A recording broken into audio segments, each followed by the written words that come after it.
Greetings, drowsy spirit. Tonight I will tell you a story that will help you fall asleep soundly. Remember to subscribe for more bedtime stories and like the video before we start. Tell me where you are in the comments. Observing from in the time, I would also love to know what story you would want to hear next. I assumed I would only be visiting Walmart. That's all. Just a straightforward journey following a demanding day. Sandwich bread, milk, cereal, and perhaps eggs if they weren't too expensive. But for weeks, the events that transpired inside that store and right after we left would linger in my mind at night. The asphalt was already mushy, and it was June, the type of June that occurs in Mesa, Arizona. By noon, beneath your sneakers. By 5 p.m., it seemed as though the sun had a personal grudge. My son, who is 9 years old, Liam, had spent the entire day at home. I was juggling remote work and parenting with the onset of summer break. I had spent that afternoon bouncing between folding laundry, making Zoom calls, and attempting to determine why the payment for summer camp still hadn't cleared. I had to stock the refrigerator and get my mind straight. I snatched up my keys and said, "Liam, put on your shoes.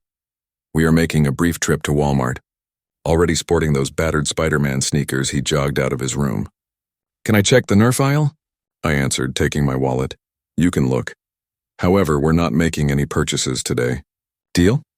He smiled. Deal. The large Walmart off Southern Avenue was our neighborhood store, the kind where the air conditioner always feels a little faulty and there are never enough carts. However, it has everything and is close. At approximately 5:15 p.m., we pulled into the parking lot. Like flashbulbs, the sun glares off windshields.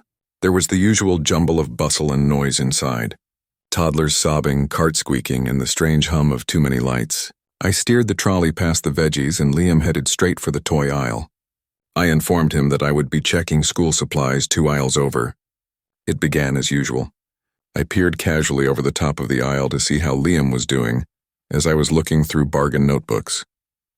He was squatting close to the bottom shelf, looking through a Nerf dart clearance bin. However, there was also another person present.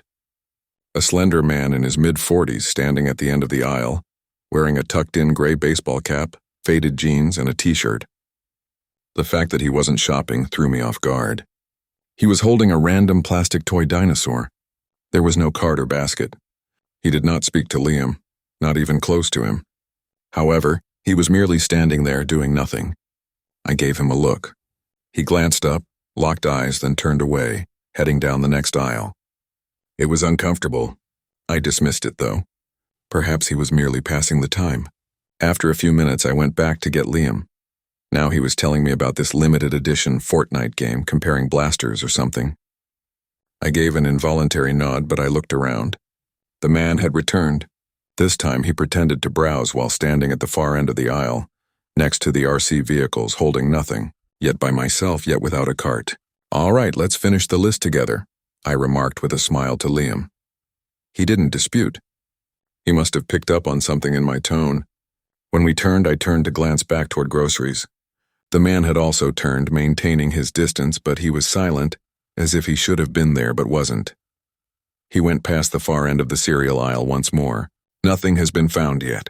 Now I could feel it in my gut as much as in my head. You can't express that uneasy sensation until it's too late. I went back through the frozen goods and pretended that I had forgotten something. And there he was, loitering behind the glass doors of microwavable meals, hands in his pockets, peering sideways, without even feigning to browse this time. That was sufficient. I leaned down and placed a hand on Liam's shoulder. "Now stay straight by me." "All right." He gave a nod. Didn't inquire as to why. I pushed the trolley more quickly as I made my way to the self-checkout. When I looked back once, he was there, round the corner as if he was going there but never quite made it. He didn't follow, though, after we went through the metal detectors. Through the sliding doors, I looked around the lot. Nothing. Perhaps that was it, I thought. After paying and packing, we ventured out into the glaring late sunlight. Our vehicle was parked next to a cart returned 3 rows down. Liam's voice startled me as I was fumbling with the groceries and searching for the fob. "That person from inside, isn't he?" I raised my head.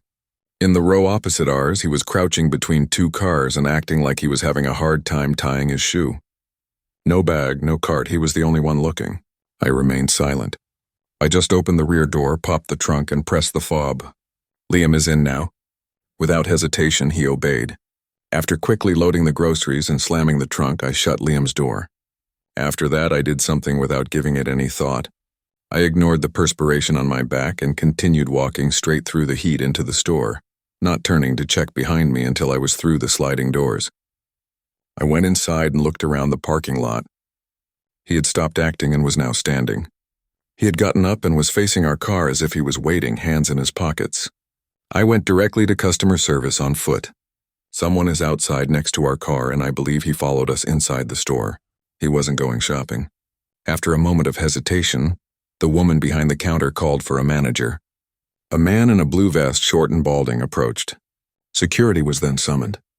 Together, we made our way back to the entrance. He had left. No vehicle is leaving. Nobody is leaving. Simply disappeared. He was there from the toy aisle to the grocery store, according to the security footage they retrieved. Just lingering, just following, no conversation, no buying. I wasn't satisfied, even though they reported it, marked it, and promised to keep an eye out if he returned. I made a report on the non-emergency police line, filled them in on everything, and provided a description.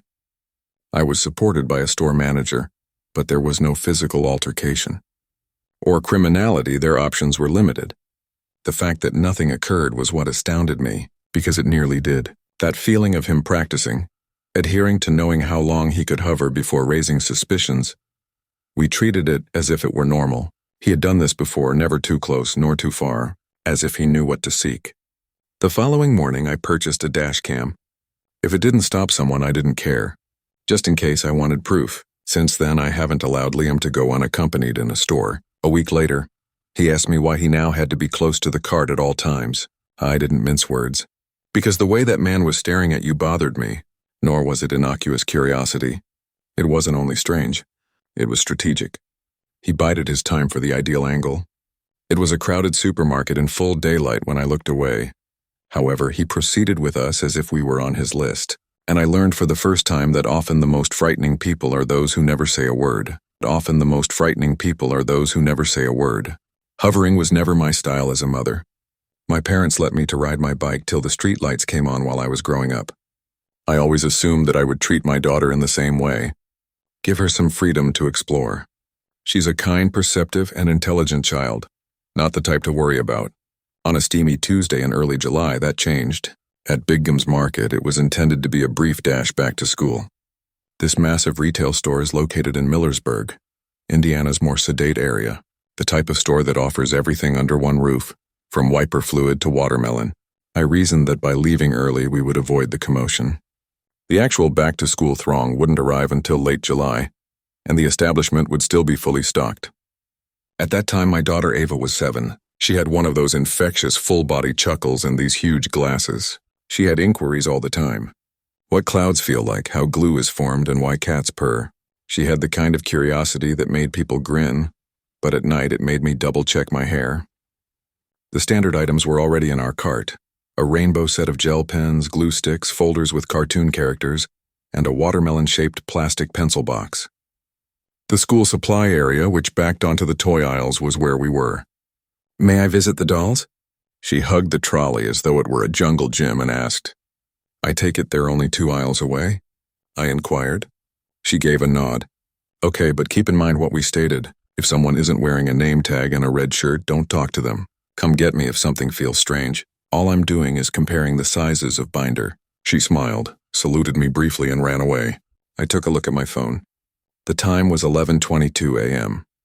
I started looking through binder rings to see if her school permitted the metal ones, and I emailed my husband to remind him to pick some milk on the way home.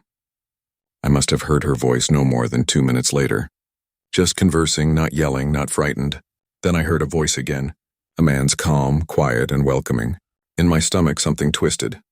I moved to the end of the aisle and shoved the trolley aside. Ava was standing with her back to me, clutching a pink-haired doll. A man in his mid-40s or older, wearing short sleeves, a button-up shirt, olive cargo pants, and a baseball cap, stood about 4 feet away. Cap that reads really well outside. He wasn't making contact with her. He was not even within touching distance. He stood casually as if he had accidentally bumped into her as a neighbor. As though he had said this 100 times, he was grinning. Not a grin, but a gentle, practiced smile. His words, "You gotta know where to look," were directed at the rear of the shop. The nice toys that are on clearance are kept close to the loading area. The majority of people don't even go back there. I turned the corner completely and began to walk. Not sprint, not shout, just enough to let him know I was there. But that's not where the dolls are, I overheard Ava say. Calm and steady, I put my hand on her shoulder as I approached. Hey, sweetie, I acknowledged. Do we know this man? Ava remarked, looking up and blinking once. No. The man's face remained unchanged. He remained smiling. As if I had caught him reading a book over someone's shoulder, he stepped back, palms up. I apologize. Merely being cordial. I informed her that there were some inexpensive dolls back there because she mentioned that she enjoyed them. Are you employed here? I inquired. He gave a headshake. No, only going shopping. Then he turned and left. No guilt, no rush. Simply turned and proceeded. I took Ava's hand and went with her. He didn't approach the register. He didn't pick up any carts. He did not look at the shelves. He passed the gadgets, then the men's clothes, then the outdoor equipment. He didn't slow down. Then he went past the garden area, past the seasonal decor, and straight out the automated doors. Just gone, no bag, no cart, no receipt. I didn't yell or chase after him. I simply stood at the window, unable to comprehend its normalcy. The deliberate, silent departure. Was he bad? Ava questioned, looking up at me. I didn't respond. I simply accompanied her on her walk to customer service. Perhaps 22 years old, the woman behind the counter was obviously upset, but was making an effort to remain composed. I told her everything. Brian, the floor manager, was flagged down by her. I described everything. His height, the jeans, the cap, and the way he left without making a purchase. He kept his hands off her. I told him he didn't act aggressively or yell. However, he attempted to guide her to the rear of the shop. He indicated that there were free toys in the stock area. After giving us a slow nod, Brian led us to a podium with security pulling up video feeds close to gadgets. They would investigate and determine which camera he might have, he said. Appeared on. He returned after 10 minutes of waiting. He was not plainly visible on the front cameras. If the entrances are packed, the angles may occasionally miss them. Nobody here knew who he was. Do you think he's done it before? I inquired. He didn't respond. Asked if I would like to leave my phone number. Though I didn't anticipate a call, I did. We didn't complete our shopping. I held Ava's shoulder the entire time as I walked her out. She didn't protest or wriggle. I believe she was aware of the problem in her own way. I prepared her favorite dish that evening. Shells and cheese, the kind with too much butter. At the table, we ate. I sat next to her rather than across from her. I said, "Sweetie," very carefully. "When someone talks to you like that, someone you don't know, you come get me, okay, even if they seem nice." Could he be attempting to take me? Her empty bowl caught my attention. I'm not sure. And I didn't, that was my biggest fear. He seems harmless, didn't appear menacing. He had the appearance of an uncle. He pretended to fit in. That's what I remembered. I asked the principal if her school was hosting a stranger danger seminar prior to autumn when I called 2 days later. I asked if they could perform one earlier in the year as they normally did. He concurred. Ava never longer goes off by herself in shopping since that day. She remains near. I never wanted her to understand, but she does now. Additionally, I give that man more thought than I would like to. Admit it. The reason is not what he did, but rather what he nearly did. He exuded confidence and casualness, as if he was aware of how long a parent would take to select a binder. As if he had already done it. And I've repeatedly asked myself, what if her voice hadn't been heard? What if I had been preoccupied for an additional minute? Then what? You always believe that you are immune to it. You convince yourself that you'd take note. You would anticipate it. However, not all monsters have claws. They occasionally have baseball caps and quiet voices. They're also only 1 aisle away. Caps and quiet voices. They're also only 1 aisle away. I never imagined that a mouthwash stop would cause me to wonder about our true level of safety in public areas. Late August of 2021 was the time, yet tight yet humid. Those strange interim months following the worst of the pandemic, when everything seemed to be returning to normal but wasn't. Everyone was still a little tense, even though more people were out and stores had reopened, as if we were all anticipating the next mishap. I was a private night security contractor working the 3rd shift at a textile depot south of Florence, South Carolina, at the time. Lot of walking, long hours, and no air conditioning. I was renting a studio apartment behind a car dealership, and most days I hardly saw the sun. The routine drained me, but the pay was decent. Since it was less congested back then, I would frequently stop by the neighborhood supermarket or Walmart on my way home. My back hurt from standing in those fucking boots for so long, and I was sweating and sore when I got off at 6:15 a.m. that night. I had not taken off my uniform. The navy shirt, black tactical trousers, a radio fastened to my belt, and a badge fastened. I had run out of necessities even though I was no longer on duty. Deodorant, mouthwash, and a fresh pair of socks were required. In addition, I didn't want to be without my phone charger because it had started working strangely. Quick in and out, just basic errands. I parked on the side close to the lawn and garden door of the Walmart on Ashbury Road, which I had visited 100 times before. Even though it was early, the sun had already risen, and there were a few cars strewn about the lot. Still thinking about the call I had taken at 4 a.m. regarding a raccoon tripping the motion sensor, I recall yawning as I reached for a cart. It had been one of those weeks. At first, I didn't notice him. He blended in. A tidy gray polo shirt, khaki cargo pants, and work boots are worn by someone with an average physique, possibly in their early 50s. His gait made me think of someone who was accustomed to giving commands. No slouching, arms relaxed, straight back. I heard, "Morning, sir," as I was making my way to the hygiene aisle. "Perhaps you left your phone near your car." Mid-step, I paused. The man was standing near to the seasonal aisle divider, about 10 feet back, one hand perched on a display rack's end. He hadn't approached me. I gave him a look. "Apologies," he grinned. "I wanted to let you know. If you want to make sure before someone takes it, you may have left your phone outside your car." I gave my pocket a pat. "I left my phone exactly where I left it." "No," I said, "I have it, but thanks." He nodded as though he meant it. But there was a problem. There was no Walmart vest on him. Not even a clipboard, a walkie, or a name tag. However, he stood as if he was accustomed to being inside. "You're employed here?" I inquired. "I assist him," he said carelessly. "Just keeping an eye out for things related to loss avoidance." I furrowed my brow. "Have you got identification?" He gave a small laugh. "We are no longer required to wear them. There were too many client complaints during CO. You are aware of the situation." Bullshit. Every genuine employee I'd encountered, including Postco, had at least something recognizing them, particularly those who work in loss prevention. I grumbled and resumed my leisurely trek. I walked down the aisle with bath products and shampoo. I looked over my shoulder as I paused to get deodorant. Once more, he found himself halfway down the aisle, merely perusing a shelf without paying much attention to anything. I clenched my neck. You learn to read posture from years of working in security. He had two alert, two square shoulders. I accelerated, made a rapid right turn after turning left beyond aisle 10. I landed up in toys after circling around electronics. I was hoping he would follow. As expected, a few minutes later, he turned the corner as if he were simply aimlessly strolling. I pretended to look through remote control automobiles while I stood motionless. "Everything good?" I didn't look up when I asked. "Just checking on things," he said, taking a step toward her. "Recently, there has been a lot of thievery." "You'd be shocked." I turned to look at him. "Will you ever present me with identification?" His face shifted. "Only a little." Less amiable, tighter mouth. "You should show more deference," he remarked. "All I'm doing is my job. Next, get your boss. Right here, I'll wait." At that point, his entire attitude changed. The phony politeness faded. He gave me another look and then huffed briefly. He responded, "Whatever, man," and pivoted on his heel. I remained motionless as he left, heading back toward the door by the self-checkout rather than any employee area. My chest thumped with my heart. That exchange didn't sit well with me at all. There was a problem. I strolled over to the front desk where the customer service was located.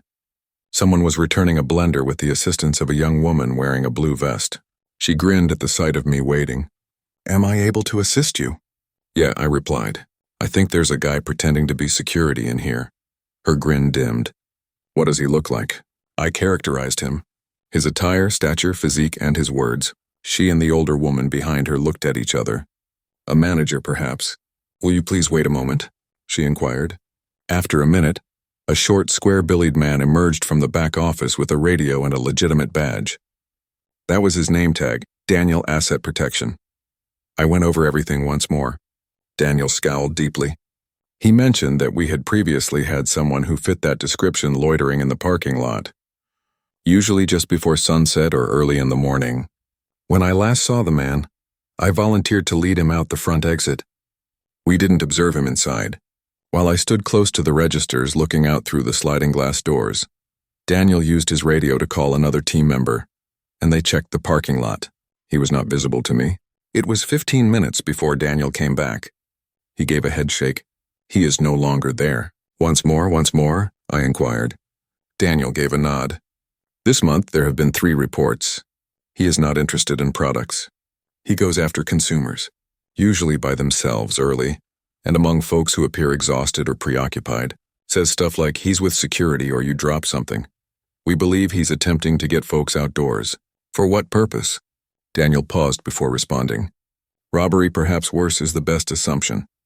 Perhaps collaborating with someone. Hard to say. Shortly after, I completed a brief incident form and departed. They volunteered to walk me to my vehicle. I agreed. That day I didn't get all I came in for. I didn't use the charger. I just wanted to lock the doors and get back in my car. It wasn't what he said that most stayed with me. It was his appearance of normalcy. Calm, self-assured, as if he knew precisely how long he had before someone confronted him. I started shopping around peak hours that morning, got pepper spray online and made sure to keep an eye on myself, especially outside the garden entrance, because people like him, you're likely to be exhausted, preoccupied, and courteous. They rely on your desire to remain silent.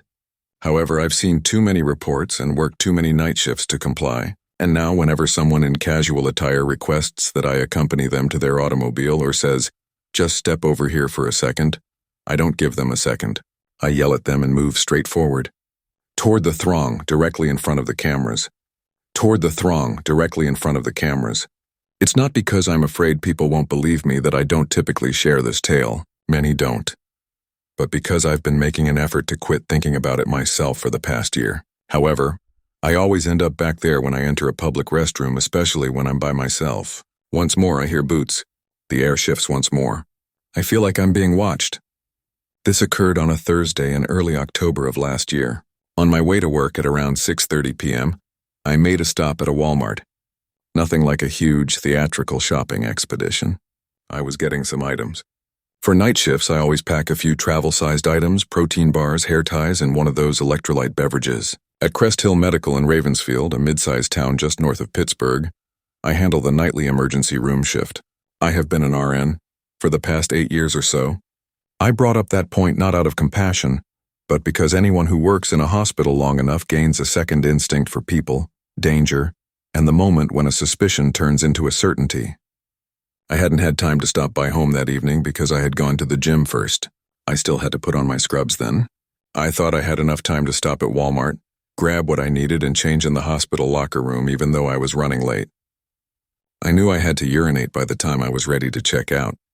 Not in a desperate way, but with the sensation that I'll regret not going now. The restrooms were located directly next to the customer service counter at the front of the store. It's like 100 bathrooms you've seen. Cracked tile flooring, fluorescent lighting, antiseptic beige paint that most likely complies with regulatory codes, and the subtle perfume of lemon disinfectant all attempt to hide something worse and older. When I entered, it was deserted. Nothing. No reverberating footsteps, no voices. I walked from the end to the second stall, hung my little basket, and took a seat. I recall going through my phone's menu. I received a meme from my husband, Nate, stating that nurses are 40% sarcastic and 60% intoxicated. I heard the bathroom door open as I was responding to his text. Click. Then there were footsteps. Not flats, not sneakers, not boots, not heels, solid, self-assured. They entered and paused. Somewhere, not in front of the mirror, not next to a stall. From where I sat, I couldn't see. I also didn't bend over to look. At first, I assumed that someone had entered and was looking at themselves in the mirror, possibly waiting for a child, texting, or reapplying lipstick. However, nothing took place. There was silence, no hand dryer, no coughing, no shuffle, no sighing, no stall doors opening. 1 minute went by and then 2. Nothing has changed. It's odd how fast your mind changes. I was initially just irritated. People are constantly doing strange things. However, my stomach began to tighten after a few minutes. It wasn't merely silent. Still, it was deliberate. I put my phone down and paid attention. Nothing has changed. I glanced beneath the stall wall by leaning forward just enough. Black leather boots with sharpened toes that were clean and undamaged were present near the tiled wall close to the entrance. Facing the line of stalls, simply standing motionless, without moving or shifting positions, my heart used to kick forcefully before settling into that quick, shallow rhythm. Dread, not panic just yet. I waited. I didn't move or flush. I simply remained there, breathing as softly as possible and straining my ears. What was the reason behind her silence? Then the illogical began to creep in. Was she? Are you sleepwalking? Had she become frightened after hearing me? Was there someone she was waiting for? However, none of those made sense because she had entered, proceeded a short distance, halted, and remained still ever since. I looked at the time. It had been 8 minutes. Silence for 8 minutes. I grabbed my phone and took the only sensible action. I sent Nate an SMS, strange circumstance. In Walmart's restroom, a woman is standing by the door without doing anything. Been here for a long time. He called me right away. I replied in a whisper. I whispered in a low voice. Don't say my name. Just stay on the line. I tried to explain without making any noise when he inquired what was going on, and that's when I heard it. Click. One of the boots creaked after turning a little. The bathroom door opened gently. The door creaked and then closed again with a gentle thud, but I didn't hear her go. I waited for 5 seconds. 10. Nothing. I leaned forward once more after that. She had left. No legs, no boots, no noise. I got up, flushed, reached for my basket with a rubbery hand, and walked out slowly. There was nobody in the restroom. It felt empty, even the air. I immediately went to customer service. I spoke to the woman behind the counter in a calm tone. I've been schooled to remain composed under duress.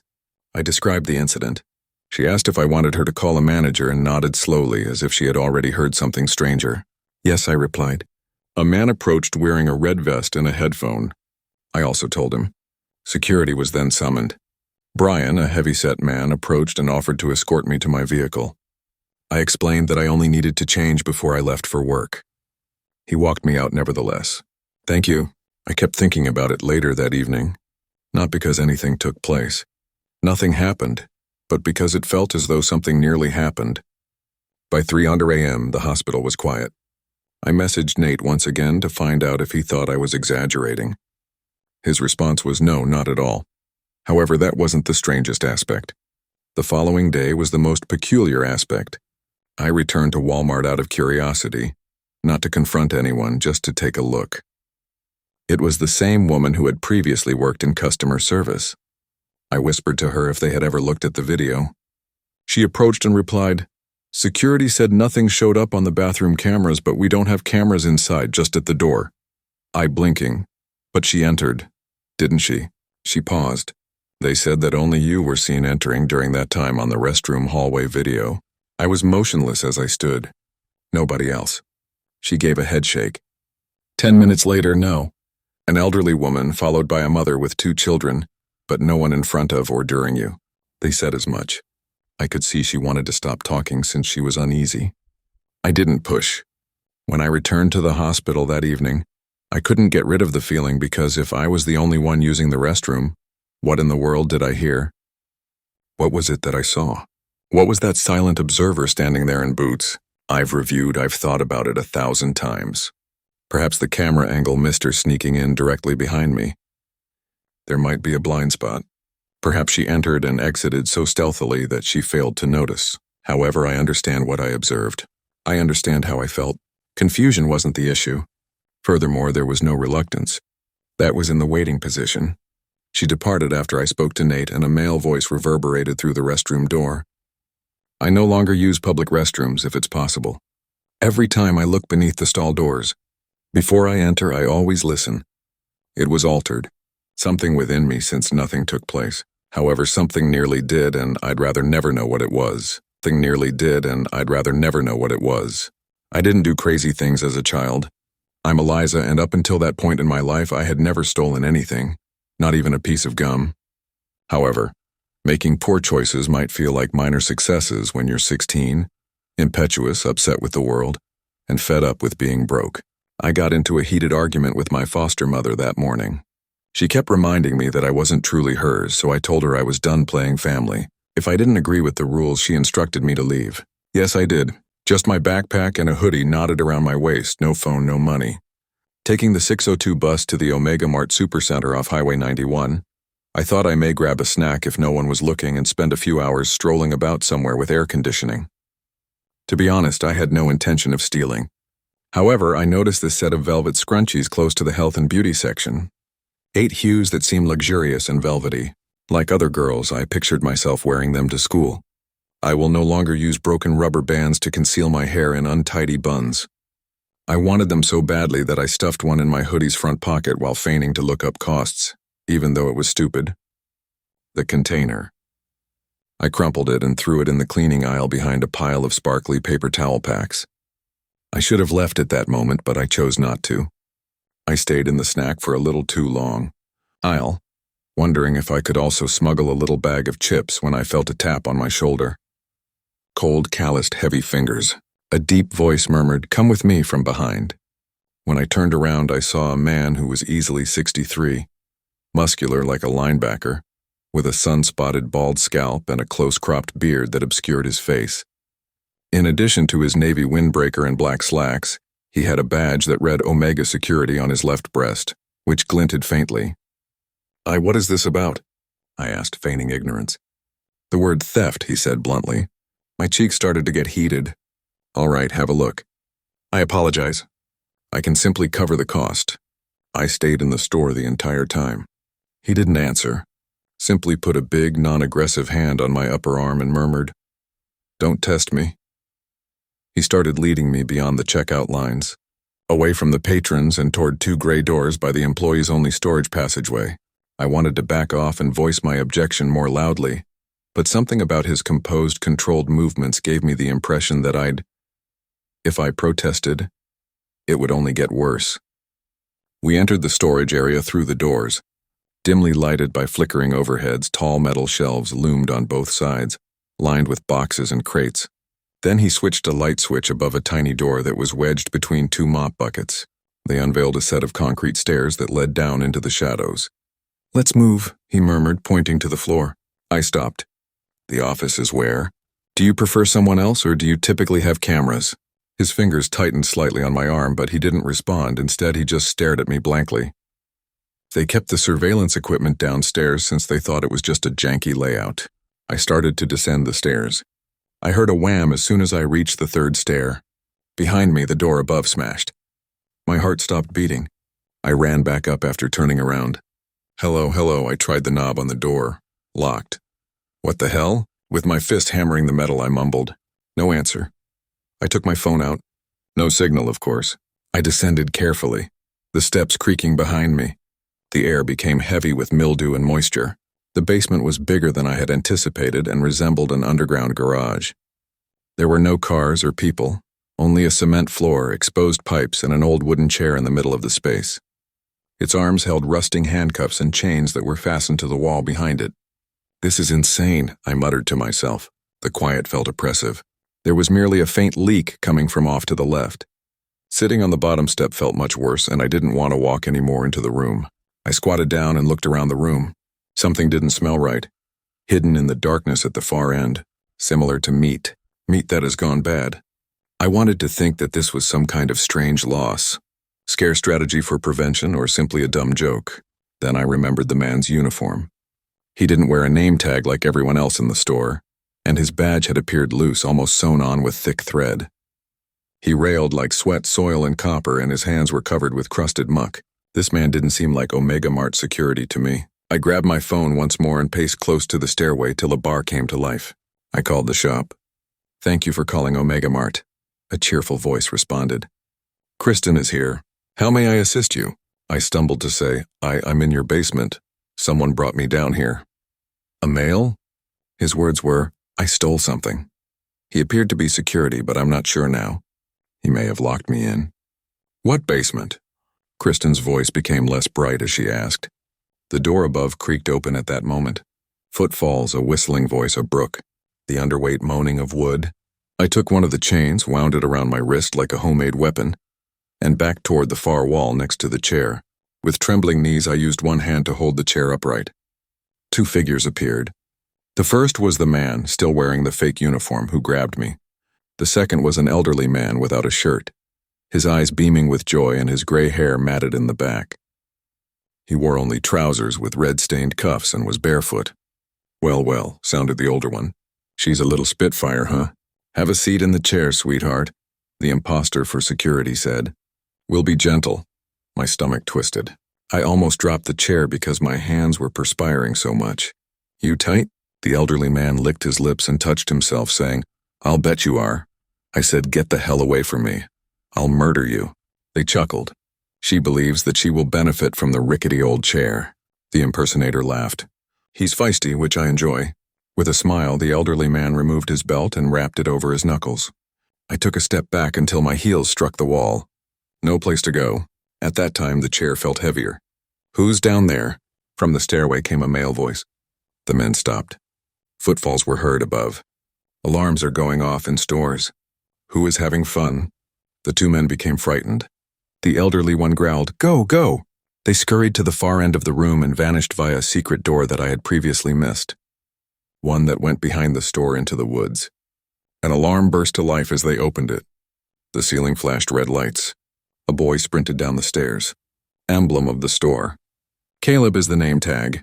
When he noticed my wide eyes, he stopped. "Holy shit, are you all right?" I sobbed as I fell to the floor after dropping the chair. "I am security," he claimed. I was locked down here by him. Caleb called for assistance. Kristen, the actual manager, arrived shortly after. Police officers, too. A few security cameras had captured the man in the uniform, but only the first time I walked into the store. He was not listed in the personnel files. Nobody was aware of his identity.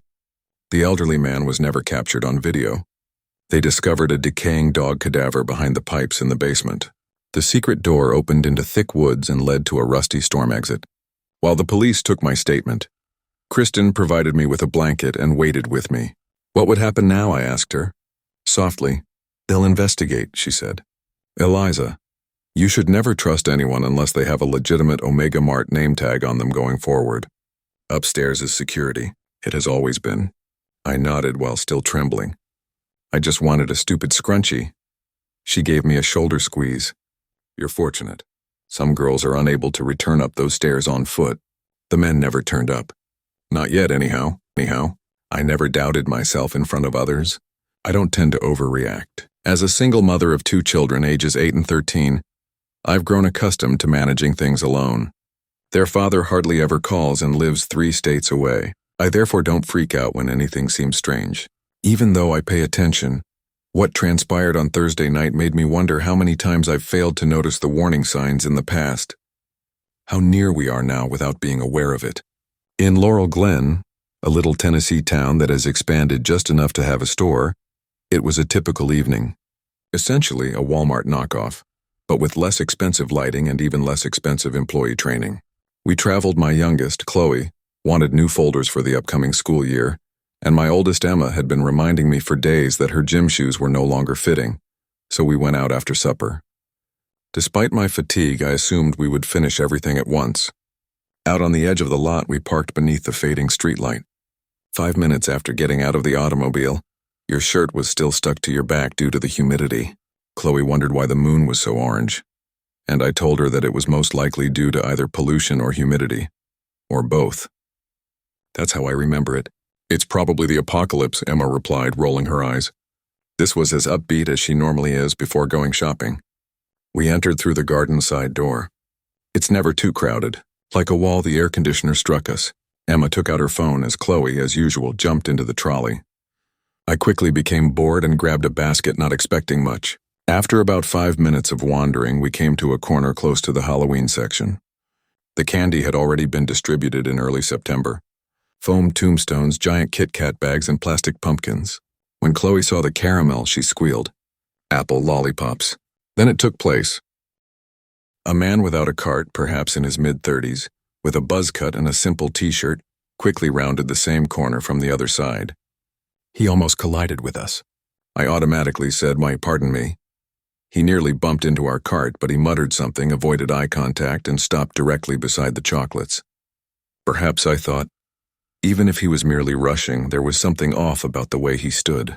Unlike someone who genuinely desired candy, he wasn't selecting it. He was only partly paying attention to us. Chloe requested permission to snap a photo of a candy bag, in the form of a ghost. The man literally flinched as if the sound had surprised him. Then he gave me a fleeting glimpse before quickly averting his eyes, which made my skin crawl. His jaw was tight, his eyes were twitching, and he held nothing. Just standing there acting like you're searching through candy. No cart, no basket. I ignored it and steered the cart away. We went to Jammies for ladies.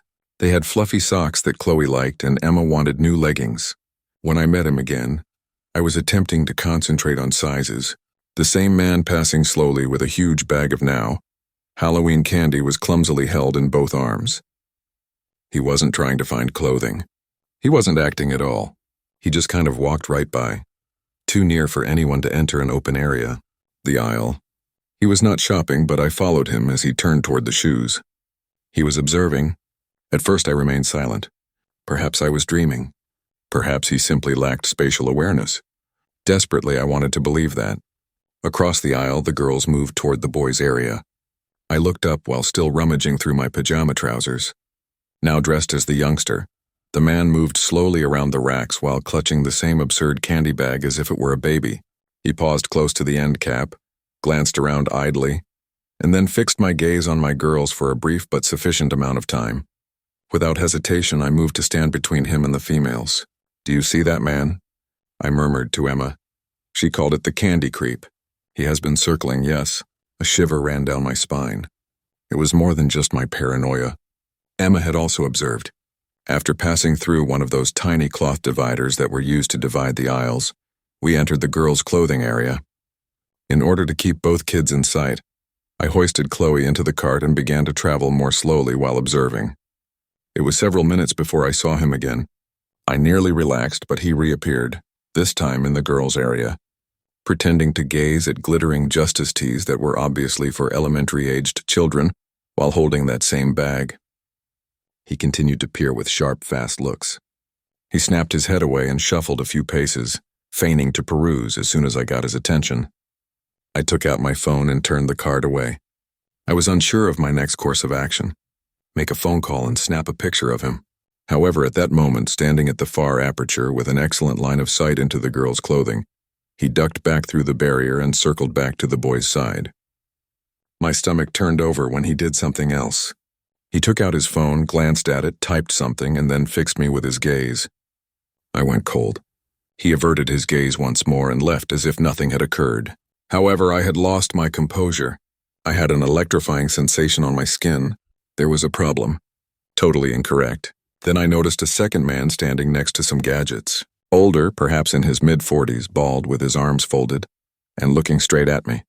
No cart, simply standing close to a partially bare phone case shelf. I quickly made my way back to the junior department while feigning to be perusing tank tops. Both of my girls realized something was strange, so I kept them in the cart. I whispered to Emma, "Don't get lost. Remain near. We may depart shortly." A third guy appeared as I looked around. He strolled like he belonged there. He slipped into the girls' garments, grabbed a justice hoodie, set it down, went to get baby things, returned, looked at Chloe in the cart, and didn't even bat an eye when I looked him in the face. Simply turned aside and turned to return to the infant aisle. "Get out if you're right," I told myself at the time. "No one will make fun of you if you're mistaken." I hesitated, though. Still, I made an effort to finish. I led the way to women's clothing and continued to search. Never saw them again. The strange pressure subsided. I resumed deep breathing. Within my chest. We left quickly. As I packed suitcases into the trunk, my hands were trembling. I drove directly home, shut the doors, and spent hours sitting on the couch and gazing at the front door. And now when it's almost 2 a.m, I can't sleep because I might be mistaken. What if they were observing us, planning? What if they were only waiting for me to drop my guard for a single second? It was a prop, the candy. The hoodie was as well. Men weren't shopping here. They weren't by themselves. They weren't arbitrary. They were observing. I have no evidence. I have intuition, but I don't have names, pictures, or videos. And they screamed tonight. In the morning, I'll give the store a call. Perhaps see if there is any video. To get it on file, perhaps just report it. Perhaps they should be aware, but I don't expect them to take any action. And perhaps another mother won't be fortunate enough to notice when those who linger become too near. Notice when those who linger become too near. I was raised in a weary Appalachian town that most people just visit. Walmart is the only place to buy groceries after 9 p.m., and every third home has a broken porch light. The town wasn't bad. That's right. However, it was the kind of setting where negative things may occur and be lost in rust and small conversation. The year it occurred, I was 15. I was young enough to think I could joke my way through the scary elements of the world, but I was still just old enough to know it for what it was. My sister Amanda and I had that fall created the foolish custom of accompanying our dad to the neighborhood Walmart. Every Wednesday night after supper, he would force us to accompany him in order to get items we had forgotten on Sunday. It didn't bother us. Amanda was 17 years old, bold, humorous, and unafraid. She gave those dull journeys the feel of a comedic sketch, particularly late at night when the unusual people crept out like cockroaches beneath fluorescent lights. We would make fun of the oddballs we spotted there. And it was the beginning of it all. It was early October, cooler than normal, and the wind was blowing dried leaves across the cracked asphalt of the Pine Hill Walmart parking lot. My father, complaining about the weather and the throng, parked his ancient SUV next to the cart return and instructed us to move quickly. By the time we reached the seasonal aisle, Amanda and I were already giggling and whispering. She challenged me to put a bag of pumpkin-shaped Peeps in my hoodie pocket in an attempt to frighten my father. Because Halloween candy was out in full force, she pointed and gave me a hard rib cage as we came around the end of an aisle. "Yo, that guy's giving full-on creepy uncle energy," she said. I noticed him when I looked up. He was tall and lanky, with pale complexion and heavy glasses that accentuated his eyes, and he was standing close to the clearance DVDs, staring at nothing. His dirty brown hair was combed so finely that it appeared painted on, and it was parted exactly down the middle. He was dressed in pants and an oversized tan jacket with a flannel collar that appeared to be excessively large, as well as soiled off-white footwear. Nervous but playing along, I laughed. "All right. Yes, there is a dine special that is just waiting to happen," Amanda grinned. "Most likely has a windowless van." We believed he had not heard us. He didn't flinch at all. We continued to move. But he continued to appear. Down 3 aisles. He was staring at canned soup once more. The toothpaste came next.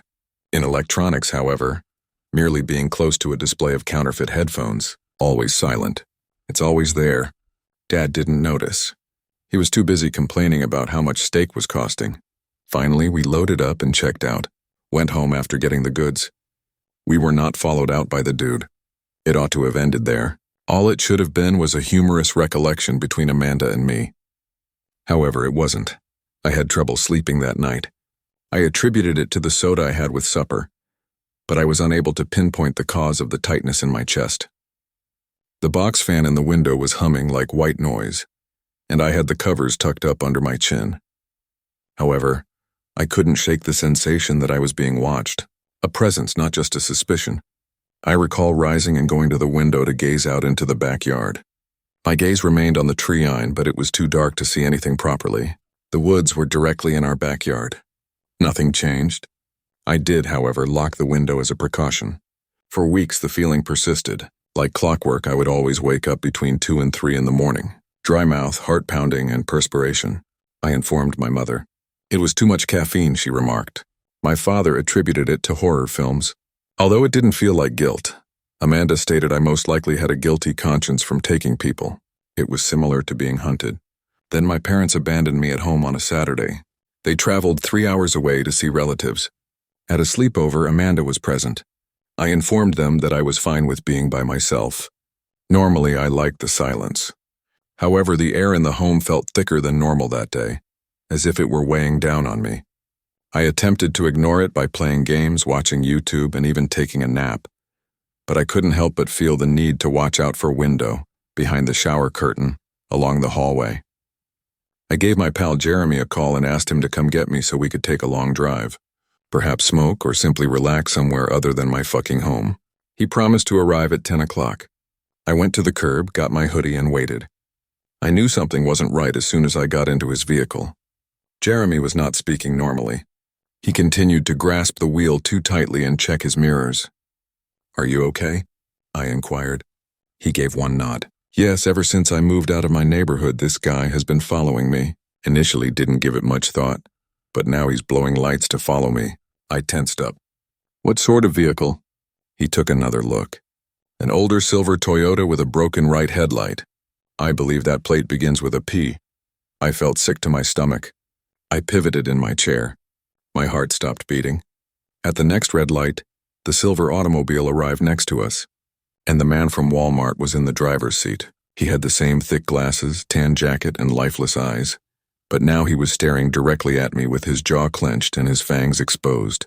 He then banged the horn with his palm. I let out a yell. Jeremy was blown away. For over a minute, all we could hear was the sound of the engine and my labored breathing. "What on earth is happening?" At last, Jeremy inquired. "No, I'm not sure." I stumbled. "That's the Walmart man. Amanda and I made a joke about it. However, he was outside of my window." "Did you see him?" "No, for weeks I sensed him. I simply was unaware until now." Jeremy made a quick turn onto Cedar Drive. "Ignore this. The police station is where I'm heading. Originally a library, Piney Hills Police Station is a squat brick structure." Tires squealing, we slammed in. We went inside while I was still trembling. Our friend Kayla's father, Cop Reeves, was the on-duty cop. A large man with doubtful eyes and a gentle face. After hearing both Jeremy's and my stories, he asked Jeremy if he could recall the license plate. It sprang out of Jeremy's memories. Officer Reeves's expression transformed as he entered it into the system, and I will always remember it. He became quite silent. He then turned to us after picking up the phone and calling 2 units. He informed me, "We're sending a car to your place, and another to look for the car. Hold on tight." They called my parents. They were on their way back already. I assumed that was the end, that he would be gone and that it had all been a simple miscommunication. However, a police unit located the man 15 minutes later. He had given up driving. He was digging in my front yard, outside the window of my bedroom, through the shrubs. He had a duffel bag concealed behind the bushes when he was taken into custody. It contained a rusted crowbar, condoms, zip ties, duct tape, and a taser, and it didn't get any worse than that.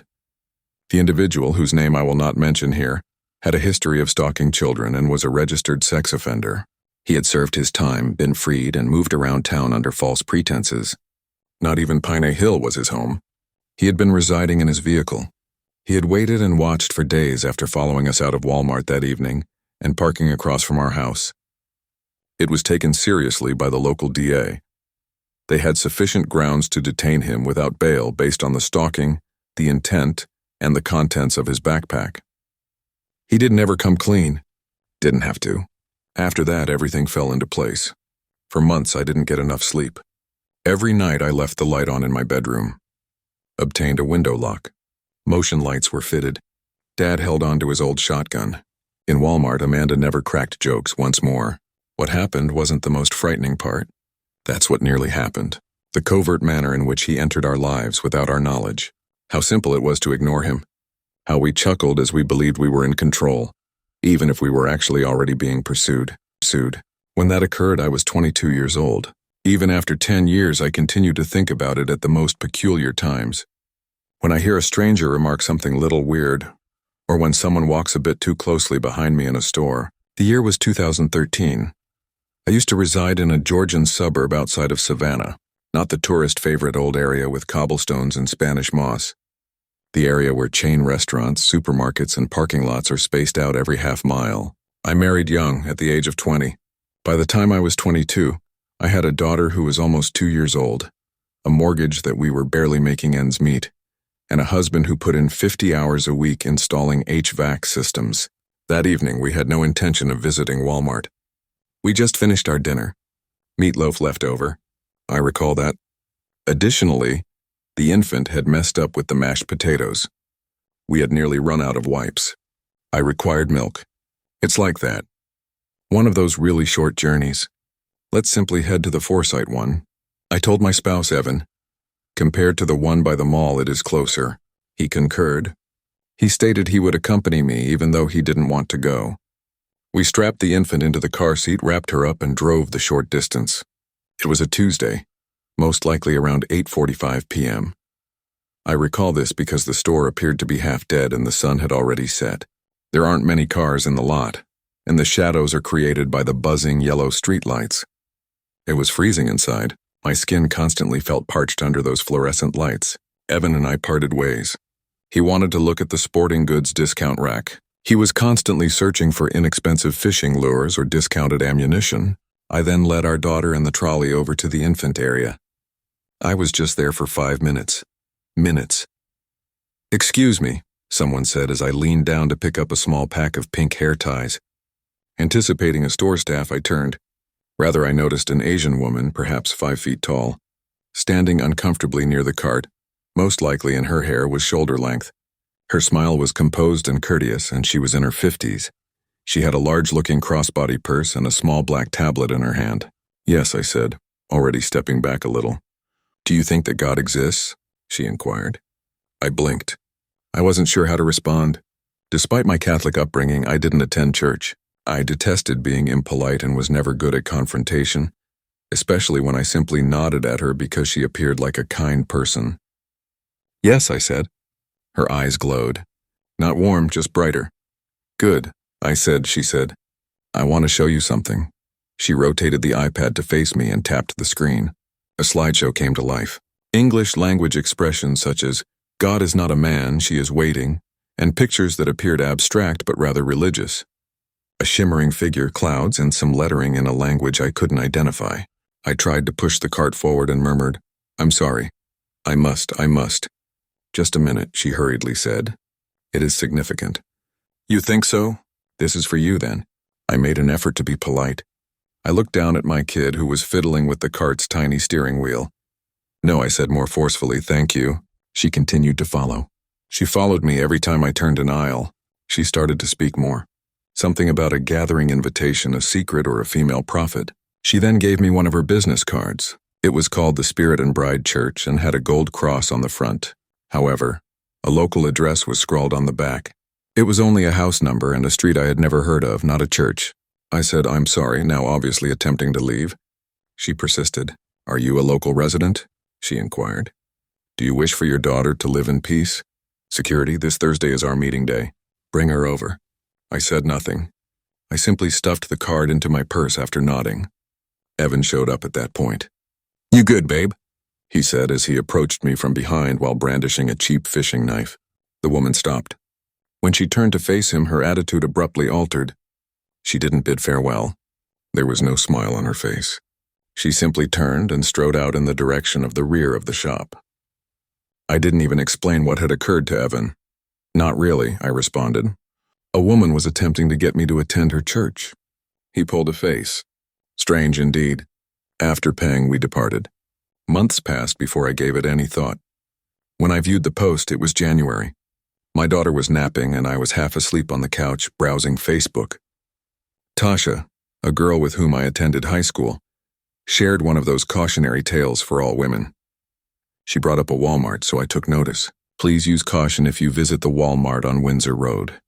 It stated that there is an organization posing as a church. An elderly Asian woman is there and 2 dudes. She is approaching women to inquire about their belief in God.